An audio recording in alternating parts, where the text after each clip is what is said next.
Hey, everybody, welcome to Testimony Thursdays. I'm so excited to be on with you guys again this week. I have a special guest with me. But before we get started, if you could do me a favor, I'm just going to go ahead and wait for a few people to come on. And while you're just tuning in, if you can do me the favor, just do the work of an evangelist and just go ahead and like and share this broadcast.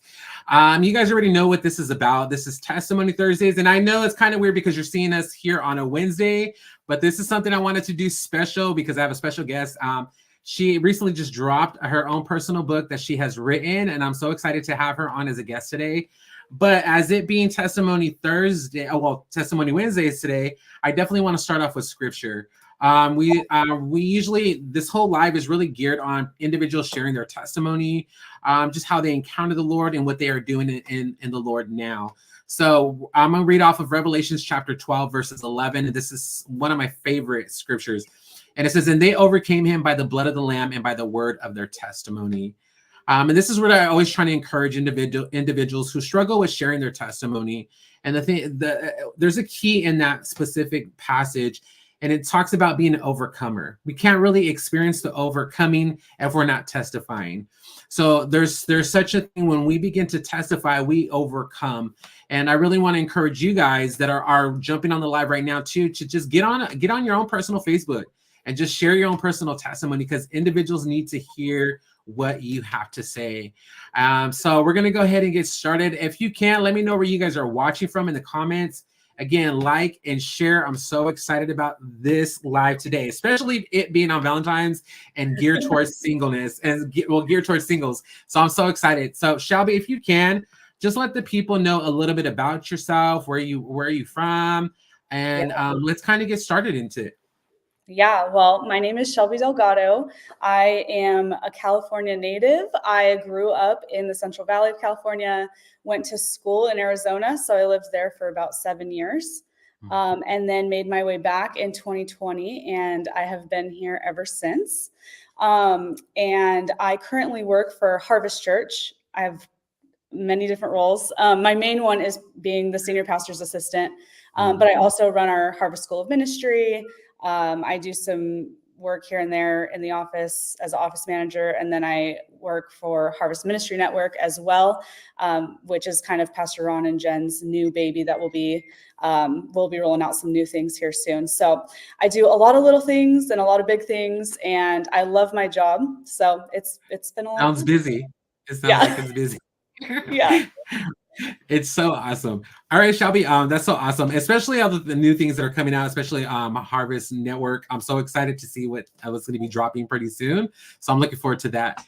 All right, Shelby, let's get started. I know you recently wrote a book, but also too want to hear a little bit about your testimony before we actually start talking about the book. So just go ahead and just jump in. Yeah, so I was saved when I was 3 years old. My family got saved around the same time. I am one of two siblings. I have a younger brother. He's 15 months younger than me. He's one of my best friends, which is a lot of fun to have a sibling that close. But it kind of changes some dynamic too, because I only know what it's like to have a brother. So I kind of grew up a little more rough and tough than girly and like dress up. And then, like I said, I was saved when I was 3, grew up in the church. Probably in high school, I started going to a public high school. I started testing the limits on a little bit of rebellion. and just more so with attitude and my friend choices weren't always the best. And then going to college, I realized I was very far from my family. I had nobody in Arizona at the time. And so I was in another state, and that's where I had to choose Jesus for myself, and truly root myself in who God is and have a personal relationship, make myself go to church, because I didn't have any family members forcing me to do that at that point. And I had a great time in high school. I was connected to a really good church, but I was still really testing the limits of like what the world was going to offer as well. Yeah. So I really felt like my time in Arizona was super foundational for my own relationship with the Lord. And then I feel like because I've been single for 28 years of my life, which is not long compared to a lot of others, but feels long to me. A lot of what I have with the Lord now is because of this season that I've walked through with him, because I've realized that I really honestly realized it as I was writing the book. I didn't mean for it to be a book about identity, but that's what it became. Is that a lot of the reason why we have an issue with singleness is because it's so connected to our identity, and we use it as our identity. And so if we're not rooted in the Lord, in our identity in him, we allow all these lies to come in. We believe things that are not true or that might be true. But we let our circumstance and our relationship status define who we are. And I just wasn't having that anymore. So I was like, I'm going to really take this time to see what the Lord has in singleness. And I poured my heart and soul into learning everything you could about how to make the most of your singleness, partly because I believed the lie that if I did that, I would get married. But I wanted to just really live fulfilled. And so I did everything I could as far as research, like, what books do I need to read? What classes do I need to take? What podcasts do I need to listen to? Just trying to figure out, like, how do I cure this thing of singleness? Not realizing the whole time that I was so focused on that I was missing all the things the Lord had for me, because I was so rooted in, oh, well, I'm just this single Christian girl. And so I've always wanted to write. I never thought I'd be a writer of actual books. I had a blog for a while, but I wrote a book that I needed for myself because I had read a lot of books. I listened to a lot of podcasts, and a lot of the advice I was getting was like, oh, well, spend time with friends, go travel, go do these things. But when I was like at the crux of this journey that I was on with the Lord in the singleness journey, which I'm still on, but I'm in a lot healthier place with it. It was in the middle of 2020. So you literally could not travel.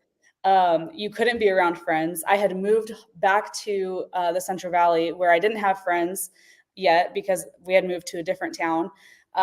Church was closed, so I couldn't even rely on groups to like find community.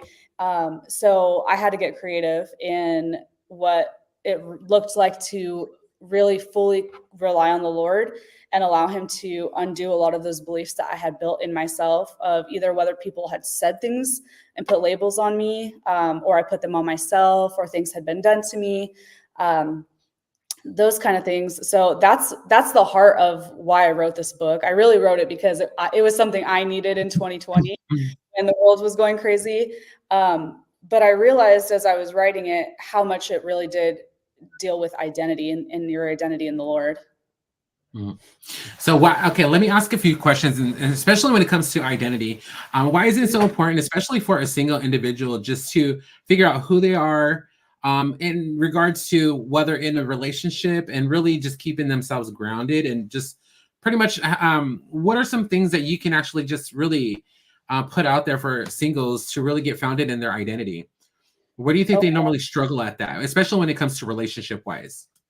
Yeah, I think a lot of what we do is we've bought into this idea that society has put on us that you haven't really fully made it until you are married or until you have kids. Like, some people don't want kids, but this society is like, well, that's what you do. You get married, you have kids, life goes on. That's just what you do. And I think especially today, there is really, well, there for life, God doesn't have a cookie cutter life.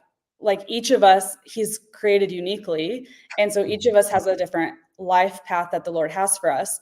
And so when we're being told by society all of our life, I mean, everything you've watched, you've listened to, you've been around, like it's been conditioning you to feel like this is what you're supposed to do. So when you haven't found your person yet, it kind of shakes you to your core, because you're like, well, that's what I've been told all my life. That's what success is. That's what I need to do. That's who I'm supposed to be. And maybe that's not what the Lord has for some of us. And so if you don't root yourself into the identity that Christ has for you, it could leave you a mess. So practically what that looks like for me is Psalm 139. I like, that is my chapter when it comes to identity. When you read that at the end, you're like, oh, God does love me. I do have an identity in Christ. Washing yourself in the word, renewing your mind is so important. Like you have to be rooted in something other than what your relationship status is. And even beyond that, for our married friends, you have to have your identity in something else, because humanity will fail you. Society will fail you. These ideas and these dreams you think you have can fail you, but Jesus doesn't fail you. And when you're rooted in him, it doesn't matter who says something to you, calls you whatever. At the Soul Care Conference, Tommy, you were there. Rob Reimer talks about, I want people to like me, but I don't need people to like me. Jesus loves me. He knows everything about me. And so, it kind of, the whole identity thing goes so far beyond singleness. But I think for singles specifically, it's such a struggle because of what we've been taught and conditioned to believe about it. Yeah. If I could just give a little insight into, especially the conference that we did attend, that we were at, the Soul Care, and what really stood out to me, and something that I've noticed, especially just within my own personal life and people I'm around, it's just like the whole codependency of Yes. needing that someone there and not knowing how to function without that person there. So, and if it's done in an unhealthy way, they're constantly always, especially how an individual is brought up, Yes. whether it's how they viewed individuals abusive, or whether physically or verbally abusive. So they think that what relationship is like every time they go into something like that. And I've witnessed a lot of individuals that are like that, where they just constantly need that individual, regardless if it's unhealthy. They just need that person there. And for me personally, like in the midst of all this, seeing all this, it really going to that conference really painted a picture for me. I was just really how to not just walk out my own personal healing with the Lord, but also to walk other individuals that I know too, to give them some tools and stuff like that in regards to really finding out who they really are. And again, too, like he said, I don't really need nobody to like me. Jesus likes me, and be okay with that. Yeah. I like how you mentioned too with maybe that's not, the relationship is not, and again too, actually there was a question that was asked to me personally in another group, and it was towards everybody about, and it was talking about being married or whatever, if that's something that was on their heart, and everybody said yeah. And honestly, I was struggling, so I was like, well, let me just say yeah, because everybody else is saying yeah. In my mind, in my heart, I was like, I really don't see that for me yet, and I'm okay with that eternally. And that's when I was thinking, like, okay, well, whether if the Lord has that for me or he doesn't, I'm okay with that. I'm totally set in my identity in him, that I'm okay with that and what that looks like. Now, I've dealt with individuals who really try to pass off their own personal because they wanted to be with somebody, they try to throw that off on me, like if I wanted to be with somebody too. So it would kind of like make me feel some type of way. So I don't know, have you ever had that? And if you can't, have, like, kind of talk about that. Yeah, it's funny. I actually wrote about that in my book. One of my best friends really struggled with that with her family. And growing up, it was just really put on her, like, no, this is what you do. And part of it's the culture too, that she grew up in. But it was like, you have to get married. And so she's like, no, I don't want to get married then. I'm never going to get married. Like, so then she went the complete opposite, because she's like, you're not going to tell me that I have to, be married. And so it's kind of along that line of, they go the complete opposite, because they are going against the grain. And we've talked quite a bit about this. She's in a much healthier place now. We don't want to swing to rebellion like against your family, because that's not the right heart either. But it's very, I mean, that happens a lot. Yeah. Where people try to put that on you, and you're like, I don't even want that. Yeah, and yeah, just trying to transfer their own personal mess on you. Mhm. It's like Yeah. I didn't realize what was happening, but I kind of gradually, growing in maturity, I kind of realized that that's what was going on, to where I had to really just remove all of that off of me, because it was making me feel some type of way. Because even and I shared this with my friend, even when I would hang around with another female, other people would around me like, "Oh, are you guys dating? Are you guys hanging?" And that wasn't even on my mind. We were Yeah. just hanging out, just being friends. But it made me feel uncomfortable, to where I didn't even want to hang around with them anymore, because I didn't want people to think that that's what that was. Yeah. So anyways, I dealt with a whole bunch of junk. So that's, I'm just like, no. So I'm just like, let me just figure out what the Lord wants from me, and really not trying to paint everybody else's perception, and really take it on as my own identity. Yeah. All right, Shelby. There were some questions that came in too. I know this, and again too, like another question I want to ask you too. What inspired you to really get into writing the book, specifically on singleness? I know you kind of mentioned dealing with podcasts and getting all these types of information in regards to that. Like, what was like the main key that really triggered you into actually writing this specific book? So I've actually tried to write this book 3 times. And each time before, like the Lord he wasn't on it.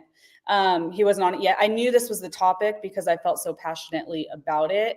And like I said, I really started writing this selfishly. Like, I needed a resource for myself. And I wanted to leave a legacy for people that like could really benefit from a book like this. Did And you think it was like a lack of talking about this particular subject that made you yeah, want to? Yeah. yeah, I would say that. I mean, I found a lot of good resources, a lot of different organizations or books that talk about singleness, that I have no problem like telling people, go listen to this or go read this. It's really good. But I am a very practical person. And so like I said earlier, like sometimes they'd say, oh, go travel. It's like, well, I don't have the money to, and the world's shut down. So now what? Or like, Yeah. go hang out with all your girlfriends. Well, all my friends, my whole community were in Arizona that I just left. And I came here and literally couldn't make friends because of COVID, So Yeah. I mean, I didn't invent the wheel here with the different things in the book. A lot of Yeah. this stuff is stuff you could find other places.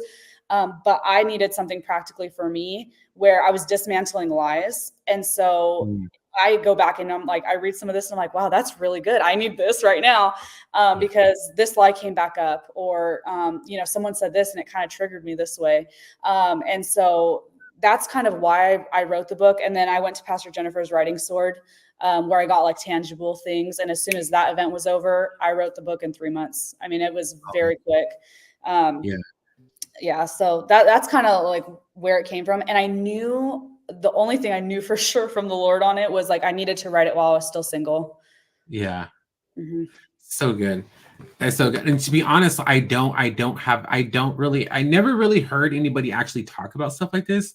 And that was one of the things, especially not just singleness and identity too. I mean, because you hear identity talk about a lot, but Yeah. singleness in general, I don't have any current books on that, or actually hear people talk about that very often. And that was one of the things too. When I heard that you wrote it, I was like, oh, that's so cool, because we did a live in Jennifer's group as well concerning this. And I thought that was an amazing topic. And really, I wish it kind of went on a little bit longer.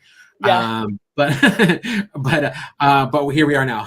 Yeah. So but yeah, because I never came across anything, especially there's some things that people don't like to talk about, especially because whether they feel like it's uncomfortable, or it'll make single individuals feel uncomfortable when it comes to certain things. But yeah, but this is really interesting. I really love the conversation. You mentioned dealing with dismantling lies. Yeah. Dismantling lies, and I don't want you to read your whole book or anything like that, but as far as in what's one particular lie that you've dismantled in there that really is in regards to your book? Yeah. The one right off the bat that comes to mind is the lie that I'm too much. Mm. And that kind of covers like not just relationships, of feeling like I'll be too much for the person, like my personality is too much, or my story is too much. Or I've actually been told like you're a lot, or like you're dramatic. And so I've had to dismantle a lot of that in the last probably even 4 years, since I've been home, like with either certain family members or people just around me that have said things. And so I have like, so the way I wrote the book was there's 3 limiting beliefs in each chapter. And then I state like what the lie is. And then I like pound it with the truth of Christ and like the word of God Wow, in each that's of them. good. And then at the end, it's like a practical application. Okay, so what do you do in this situation? So that was a big one for me, was you're too much, because I feel like even growing up, that's kind of what was said about me by friends or family members. And so that was something that, was the lens that I viewed my life through. So even doing something like this, or writing, or I'm going to be speaking at the women's event here at Harvest. This is I know, I saw that. Interesting. Nice. Okay.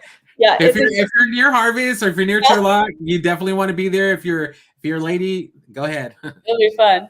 Yeah. But I've had to learn that my voice is actually important, because when I was younger in junior high and high school, I was told, what you have to say doesn't matter. And so, so my whole life, like even in school, I would never want to raise my hand and ask for help because my voice didn't matter. And so now I'm seeing, the healing of that, and the Lord coming back and redeeming all of that by giving me opportunities to speak the things that he's wanting me to speak on. And right now it's the season of singleness with the book. But that's just one. I mean, there are so many different lies, like I'm not good enough. All my other friends are getting married. It's never going to happen to me. All the just lies that are really common, that I hear a lot. And you probably hear too from singles that, I recently tried to, and again too, because I know that singles, they're especially singles, they're always busy doing something, and it's kind of hard to get them to get together and actually gather them, because they're like, whether if it's work schedule or they're just on the go. And that's what I love about just celebrating my own singleness. I'm able to go when I want to go, and not that it's bad being married or anything like that. It's definitely a blessing. But as far as in how I view singleness, it's not a curse. I believe it's a blessing for me in regards to just really excelling at the things that God has in store for me. But Shelby, I have a few questions I want to ask you, because I feel like these are really good questions that came in. We'll start with one. It's very simple. And is being single such a bad thing? No, it is not. It is not a bad thing.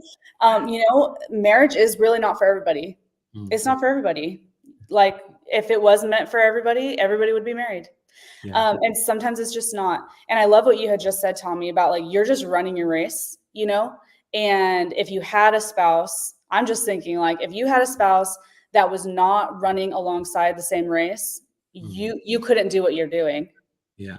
Like, you would not be effective in the ministry that God has for you. Same thing for me. If I were to settle because I'm lonely or whatever, I couldn't be as effective as what the Lord has for me if I didn't have somebody that's running alongside me doing we're running for the same mission, And so I think that's so important, is to not settle. It is not worth it. It's not worth it. But yeah, what you're saying, like, no, it's not a bad thing to be single. It really isn't a curse. Like you said, it's a blessing in a lot of areas. And that's not to diminish the fact that like, I still want to be married. I still would like to have that person in my life. But back to what you said, like, I am totally okay if nothing in my life changes regarding my relationship on planet Earth, but I'm just focused on what God has for me, because that's ultimately what we're on this earth to do, is like, do what God's called you to do it well, save souls, and then heaven is our eternity. That's our home. This isn't. And so I think sometimes being single is stigmatized too much as a bad thing, and really, kind of like what you said, is it's something to celebrate. Yeah. Yeah, you get that a lot, especially just culture and just a way of how individuals always be, especially whether if they're projecting their own emotions, their own feelings towards, maybe they want to see you married, all those things, like, well, maybe that's not for me. Okay. Here's another question. Okay. Oh, hold on. Can I say one thing? Okay. Yeah, So I actually have a whole chapter in my book about boundaries. And because, and I meant to say this earlier, our loved ones that do that, they really mean well. They just don't understand what it does to people, especially those that are in a vulnerable state with their heart and their emotions about singleness. So what we need to do is we need to lovingly correct them in a way, or hold boundaries or hold space, like, hey, I actually don't really want to talk about that, this is really hard for me. Or I really appreciate that you invited me to this, but this is really awkward. Like, you feel free Yeah. to say those things, because genuinely, like 9 times out of 10, even those people that are pushing something on you, they genuinely want you to, like, they want the best for you. So we love them, but sometimes we just have to teach them, because maybe they haven't been single in a long time, so. No, that's definitely good because I know a few people. I definitely know a few people. All Yeah. right. Okay. If a person is considering a relationship, what are some key things to look for in a person? If they're not a Christian, you say no and you Yes. go. That's the first thing. Um, but more practical things, what's important to you, integrity is really important. The fruit of their life. For me, somebody that prays, that is spending time with the Lord, that's Holy Spirit filled. There's a lot of different things that, for me personally, I'm like, these are non-negotiables. You better be tithing to your church. You better be Yeah. faithful. You better have mentors. I want to see that you're growing. And then really, like, when you figure out who you are and you're rooted in who you are and what God's called you to, you need to make sure that that person that you're interested in is running the same kind of race. Like, if you're not called to be a missionary, you probably shouldn't date a missionary. You know what I mean? Like, there's Yeah. just very basic things of, if it doesn't matter how cute they are or how godly they are, if their call is very, very different than what you're called to, don't even entertain it. Yeah. It will be a very, very rough ride for you. So those are things, but I tend to look a lot more at the practical things like that, because, like, that, everybody says beauty fades. So we all have a type probably, but I am so much more focused on, like, well, what are you doing with your life? What does 10 years from now look like? Where are we going to be at? Like, what are we doing to advance the kingdom? That kind of thing. Those are the things I would look for in a future partner. So good. I think that's definitely some good stuff, especially how you mentioned, especially like the character, how well they hold themselves, all that other stuff. And especially and I love how you mentioned dealing with ministry wise, running the same course, not unequally yoked in regards to just like Right. certain things, right? So I think that's something some really good information right there. Okay, I have another question. Yeah. How do you find fulfillment in your relationship with Jesus? And how do you know when you are complete in him? Yeah. Well, I don't think we'll ever be complete in him until we meet him. I know Good. that might seem That's like a good. little, I like that. a little controversial, maybe. Yeah. Because if we're ever complete, then that means, like, we're not growing. We don't need to work towards a deeper relationship with the Lord if we're complete. So I think personally, like, you're just not going to be complete, but you can do a whole lot of things to get yourself closer. Like, you're always trying to get to that, finish your race well. Um, yeah. What was the first part of the question? What can we do? If a person is considering, no, wrong question. How do you find fulfillment in your relationship with Jesus? So for me, I'm learning that different seasons look different. So, like, this year, I'm not even like I get a word for the year kind of person, but I did this year. It was abide. And I've realized, especially after that soul care conference, that my Mhm. season now with the Lord looks a lot like just being in his presence and not really going over a prayer list or an outline or anything like that. I'm still reading my word, but it just looks a little bit different in this season. And so I think it depends on what's going on for you, probably. Does that look like, does the Lord meet you on walks more than he meets you in your house? Or do you need to go to a conference? Or, it just kind of is going to look different for each person. Like, what is the Lord calling you to right now? And where can you get still to just listen to him and create that intimacy and steward that intimacy with him? Because out of that you'll become more whole, you'll become more healed. And he'll tell you. That's so good. Okay.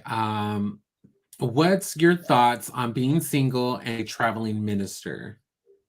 What are some things one should know while traveling? This is a great question because I've been in church my whole life, so I've seen lots of ministers come in and out, and they always have Just, an just assistant. an FYI, I actually submitted this question. Did you? I like this question a lot. I always see them have an assistant or someone with them that's the same sex. So I, for me personally, I am very, very, very protective of Mm, any leader, mm, and I'm very, very aware of perception. mm, So even if I know that I know that I know that nothing is ever going to happen, if I go and travel and preach or minister at a church or a place that's not my own home, I would do whatever I could to make sure that the perception was right and that I mm. had somebody there that in case something were to happen or something would be said, I had an account, like somebody was there accountable. Accountability. And that, yeah, Accountability. and that could, and it's not even a fear thing. It's just like, I want to protect myself there, the place that I'm going. I have not personally traveled myself like that. But like I said, every guest that I've ever seen usually comes with an assistant of the same sex or a sibling, or if they're single but they're a mom, they'll bring their child. Like Pastor Jennifer, she travels a lot with Michelle Passy. Mhm, I don't know the reason for that, but I can just, probably guess that that's for accountability and then also support. I mhm. know that Pastor Michelle is a huge prayer partner for Pastor Jen. So that's what I would say. I would just say use wisdom. Yeah. Use wisdom, especially if it's a place that you've never been before or the relationship you have with the leaders of the place you're going is new. I would just make sure you're covered. And then make sure you tell the people around you in your circle that, hey, I'm going to this place, pray for me. I don't know. The more people know, kind of like what Dr. Rob Reimer talked about, living in the light. I don't want to have any secrets. I don't want to even let people perceive that there's a secret. Just covering yourself. Yeah. I think it's very beneficial that individuals. I thought I asked that question because there's a lot of individuals that I know that whether if they follow me or they watch some of my stuff, they do travel, and I Mhm. thought that was some information that some needed to know because it's very vital, especially to again having that accountability partner with you, whoever that may be, to be there with you. Okay, here's our next question: Is marriage the final destination for a fulfilling life? No. That kind of goes back to that other question, I think, um, if marriage was for everybody, then it would be for everybody. Everybody would have it. And Yeah. that's just not the case. And I know plenty of people that lived an incredible life and ended their life by the end of their life, they were still single. And that doesn't negate all the amazing things that they accomplished in their life.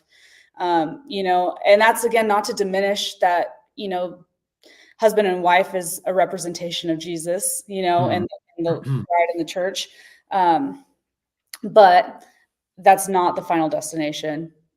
For some people, especially if they do end up settling, the marriage suffers and people around them suffer because they weren't equally yoked, Yeah. or something happened and they just they lived a more mediocre life because they didn't wait for what God had for them, or they were disobedient. Which you Yeah. don't want to do that either. But all that to say, I don't believe that marriage is the end all be all. Mm. Because if it was, then all of us would be married. Um, but there's plenty of people that are doing exactly what God has called them to as a single person. I know, and I mean, because I know some people who've been holding out for a long time Yeah. because but their heart is to get married, Mhm. and I'm like, again, to right timing, again, I what would you say to those who really want to get married, and it's been several years. I know that, and again, because you mentioned your age, and there might be some other seasoned individuals out there that are still holding out and they're still wanting that companion or that spouse or whatever in regards to marriage wise, like, but it's just not happening. Like, it's just not happening. Like Yeah. the what would you say to them? Encourage them whether to wait to continue to wait on what would that look like? But what would you say to them? Yeah, I think, I mean, this isn't like the most fun thing ever, but I think this is just another area that even me personally, in certain seasons or days or whatever, where I have to surrender this yet again to the Lord and just say, Lord, like these are my desires and you're God. tell me what I need to do, either to get healthy, or if you're telling me I need to join this group, or I need to do this, or, just Lord, just guide me. And then the deeper you are with the Lord, he really does fulfill who that God-sized hole in your heart. And, he is the best companion you can ever have, even though we so strongly desire to have that person here on earth. I think it's just a continual sacrifice. Like, okay, Lord, here it is, another year, whether I'm in my, late 30s or I'm in my 60s, I'm like, I'm still wanting companionship. Here I am again, Lord, I'm surrendering this to you. Here's more, trust. It's an area for us to grow and trust and lean on the Lord, because there is no answer, right? Like we really don't know. We just don't know. And so that's why we have to lean so heavily on the Lord, and our identity needs to be rooted in him, and what he's called us to, instead of our earthly relationships. I love how you mentioned, like, Lord, is there anything I need to do? Is there any work I need to do within myself in regards to healing, especially if you're preparing yourself for someone else, right? Yes. And so I think that was major key right there. I thought that was really, really good. All right, awesome. Okay, so my next question is, should people constantly ask you, when are you going to get married? I think you mentioned this before, or try to set you up or make suggestions of who you should date? I love this question. Tommy, because no, I feel this. I feel this about a couple of the question, but like variation. So like, when are you having kids? Don't ever ask people that. Please don't ever ask people that. That's not my situation, but I've seen enough where people struggle with getting pregnant. And that's just like a little dagger, and you don't know, because they're not going to share their personal information. So even like, oh, when are you going to get married, or when are you going to date? It's like, well, I can't really help that. Like sometimes you can't. Like sometimes there are no available options to date somebody. And so like, just don't ask those questions. To me personally, if you have permission in someone's life, they've given you permission to ask or to touch that area, go for it. Like I have certain people in my life that they know they have permission to ask me any question at all about how I'm feeling about being single. And it's not going to push a pain point, because I gave them permission to do that.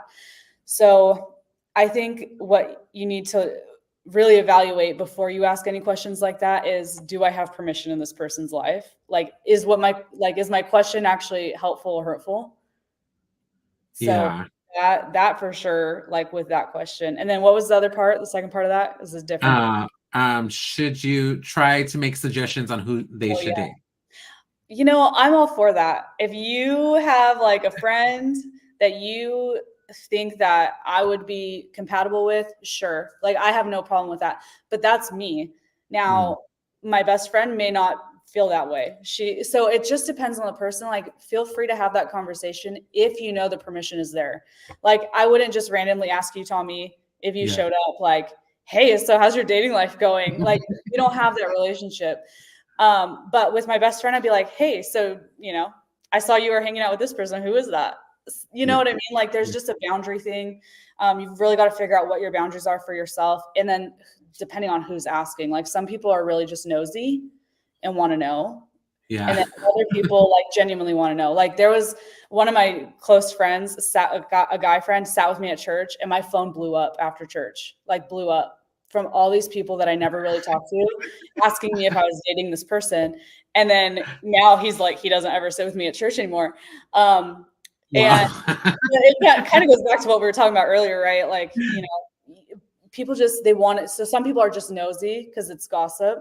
And then other people like genuinely care. And so you got to kind of differentiate between the two. So if you are the person that is asking the question, just make sure you have permission to, or you have that relationship. And then on the flip side, like if I don't know, I've heard a lot of single people want to be set up. So maybe I'm okay. Since we're going down this road, okay, this is just a random question. It's not on my list.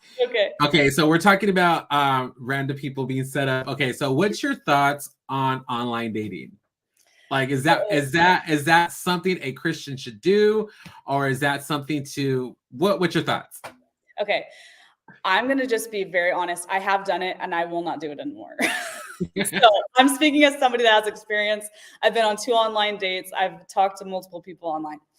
I don't want to say that there is a right and a wrong thing, like Christians should or shouldn't do it, because I know plenty of Christians that have met their husband or wife on there and they're doing Yes. great. I wrote about this. I was very specifically told by the Lord that my husband is not on an app, yet I disobeyed anyway and still went on them and had very bad dates. You're all, So Lord, surely that ain't you. Let me go check. yeah, right. Because you get lonely or it's like boring. Me and one of my best friends, we download the app and like just laugh at like these random people, which is that's not good either. But you know, it's fun entertainment sometimes because some of those things are like real wacky. Some people on there are real wacky. So I don't want to say like you should or shouldn't do it. Like to each his own. For me personally, it was not for me. It was not for me. One, like total transparency, I had a really hard time feeling like I was conveying who I was on an app, especially being part of like the charismatic Pentecostal church. And then it was really hard to vet people to make sure we were on the same page. And for me personally, the being equally yoked is like above all things when it comes to choosing someone. So I just chalk it up to like, that was a good experience. Never doing that again. But I don't want to, that's like not gospel for everybody. So, Yeah. I mean, what are your thoughts on that? For me personally, honestly, I think it might. I don't have an issue with it. Again, it's just not for me. Again, what you mentioned earlier, me and my friends, we laugh at it. That's the reason why I don't want to go on there. I don't want no church folks to be like, "I saw you." It's not for me. Like my location was not here. Let me tell you, it was not here. It was like in the Bay Area. Like I don't want to find. That's another thing. Like because of my position and what I do. I'm like, I can't just be like, people can't just see me on here. Like, it's just uncomfortable. I'll use an avatar next time. Yeah.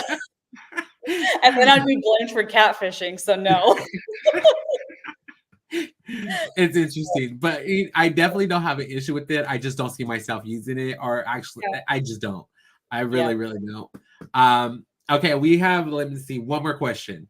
Okay. And then I'll have you just pretty much how we can get your book and stuff like that in a minute. It says, if you never got married, could you be content in your purpose and relationships with God? Yes, fully, 100%. You know, and that really does tie into my book it's called Single and Fulfilled for a reason, a practical guide to finding joy and contentment in the present. There are so many things that you can find joy and contentment in outside of a relationship. I think because society focuses so much on couples or marriages, and again, not a bad thing at all. Please hear my heart, everybody that's on here. But I think that it's such an idol and it's something that we so focus on that we lose sight of finding joy in other things. So one thing practically that I do is I make sure I have things on my calendar all the time to look forward to. So I'm never really feeling like, oh, I wish I had this person with me. Or there's like, I don't leave myself room to feel bad or, you know, and I'm a big proponent of you feel your feelings and you deal with them and you move on. So like, I'm not negating like how you feel at all, but you've got to deal with that. And I always have something on the calendar to look forward to. Because just in life, like even married people, I tell them all the time, find something on the calendar to look forward to. Like you should always be looking forward to something, even if it's something small, like, I don't know, going with your friend to a Starbucks, you know, have a Starbucks date or go to a movie or, you know, it doesn't have to be a big thing. It doesn't have to be a big trip or where you're spending lots of money, but find something that you're looking forward to. Good. I like that. All right, Shelby, I really appreciate you joining me today. Tell the people how we can get your book. Yeah, so this is my book, Single and Fulfilled, and you can get it on Amazon. You can search Single and Fulfilled. You can search my name, or you can go to shelbydelgado.com and order it through there. It's still through Amazon, but you can do it through there. Awesome. I definitely appreciate this live. Thank you for even coming on here today, especially on Valentine's Day. I thought it was legit for us to do it this day, especially for those who are single. So if you guys are watching and you guys either are watching now or tag some single friends that you may know and then just tag them to this live. This is definitely something they should watch, especially if they're walking their singleness out with the Lord. It's definitely some encouraging stuff that was being released today. Okay, so we'll definitely see you guys next time on Testimony Thursday. Again, I will be introducing my next guest. But Shelby, I appreciate you so much for joining me today. I really, really enjoyed your company today. This So was fun. thank you. Yeah. Yeah, we definitely got to do something again next time, all right? Yes. All right, everybody. We'll see you guys next time. And the link is in the comments for Shelby's book too. It's on Amazon. All right, we'll see you guys next time. God bless. Bye, guys.